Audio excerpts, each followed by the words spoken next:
David Ellison, Mike DeLuca teaming to save Star Trek? Well, one hopes someone, actually does.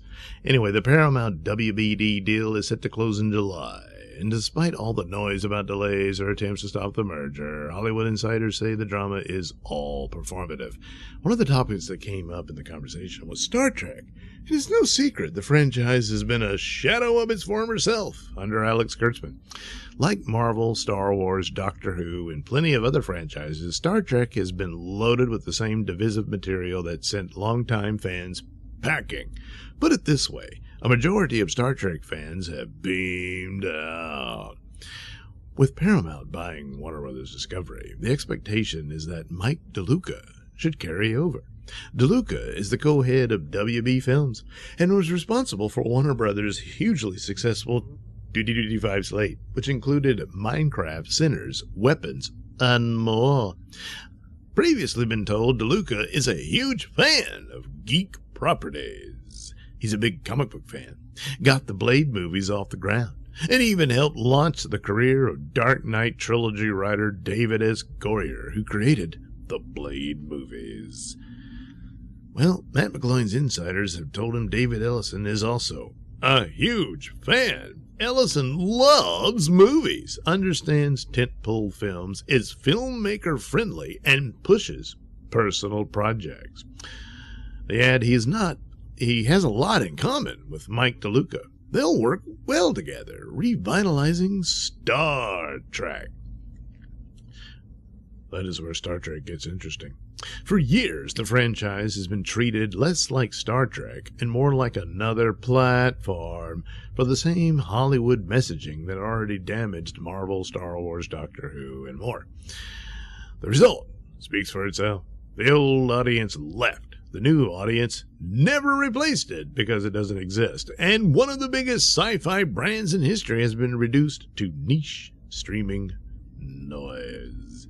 If Ellison and DeLuca really are aligned on big filmmaker-driven tentpole entertainment, then Star Trek may finally have a shot at being treated like a major franchise again, instead of another broken legacy brand. Make it so. Yes, make it so. Well, that's not all. Under Ellison, Paramount's larger vision is said to be experiences. Live events for communal experiences. Authentic auteur voices in film and TV. Strategic AI to evolve storytelling. And global partnerships. Paramount is already killing it with live events. I'm also told Ellison and DeLuca will be balancing creatives' careers like Tom Cruise doing his tentpoles and personal projects like Digger, which they hear is good. That matters because it points to a different approach than what has been killing these brands. It is not just about pumping out content. It's about making movies and shows feel like events again. So assuming everything goes according to plan, Mike DeLuca will be at Paramount WBD once the merger happens, and he will be involved with properties including Star Trek and more. After years of the franchise drifting, that could be the first real chance to get Star Trek back on course. The fans didn't leave because they stopped caring. They left because Hollywood stopped giving them a reason to stay. Yeah, that's true. Yeah, that's what happened. So Star Trek of all of them has the best chance of coming back. The rest of them, their lore is so badly damaged that it's pretty tough. But yeah, they're already underway making a movie, but a regular TV series is where Star Trek belongs. So hopefully something of that nature can occur. Now, with a merger like this, where you have the Warner Brothers brand, typically it would be like DeLuca would stay overseeing that. But since they are joined, they could have him work on Paramount properties as well. And that's just whatever film, so he's juggling 2 different studios at that point, you know. I don't know how they will do it, but usually that's how that works.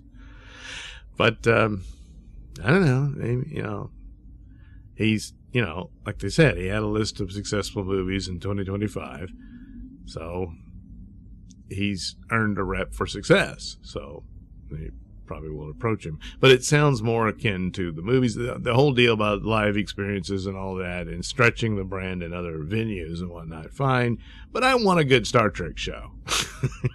You know. So, you know, best of luck to him. Hopefully something works out after the terrible drought that was the Kurtzman years.